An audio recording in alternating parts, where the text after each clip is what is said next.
जाई सांस हो। नैनवा से बरसे पानी दिलवा करे पुकार, लौट आई हाय हमर सजना तोहरे बिना बेकार।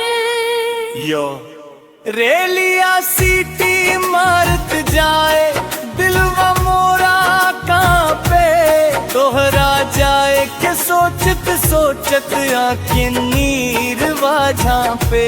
भीड़ बहुत बा स्टेशनम पर खाली मनवा लगे, तोहरा बिना हर खुशहाली दर्द बनी के जागे।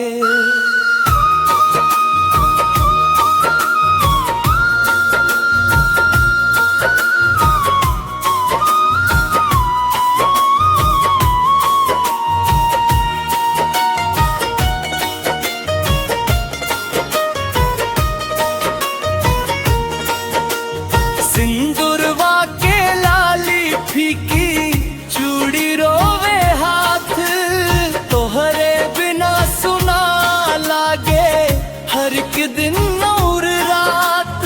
रोज दुआ में नाम तोहर जोड़ी हाथ पुकार, भगवान से बस इतने मांगी जल्दी कर दीदार। कसम रहल साथ निभावे के काहे भूल गईला, प्यार के महल बना के सजनी काहे तोड़ गईला। दिल के दर्द छुपे ना अब आँखियन सब बतियावे, तोहरा बिनाए जान हमर सांसियों रुक रुक जावे।